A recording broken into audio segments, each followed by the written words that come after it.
Mr. Meehan, you mentioned that this is one of the saddest cases you've ever been involved in. Why do you say that? Well, because clearly Mr. McLennan suffered a loss. Um, today he received a punishment in addition to the loss that he suffered as a result of his actions.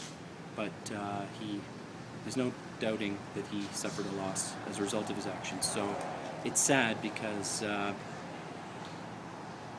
this isn't catching a bank robber.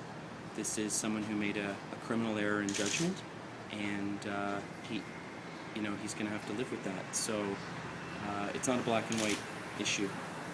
It's very complicated. It's emotionally complicated. How satisfied are you with the sentence? 9 years incarceration, 2 years probation. I think it's appropriate. I think His Honor obviously balanced all the relevant factors, and it reflects the findings that the jury made.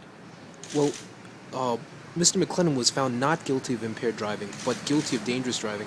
What did you make of His Honor's comments that the alcohol consumption was a relevant factor in his decision? Well, he correctly noted that the jury found Mr. McLennan not guilty of impaired driving, but he referred to it as a factor along with a number of other factors, including the driving conduct, that obviously informed the jury's finding that Mr. McLennan's driving was criminally dangerous.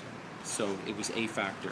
It's very different from finding that he was impaired, but it's the case law supports His Honor in that it's a factor to be considered. Do you think this sentence is adequate deterrence to that sort of driving behavior?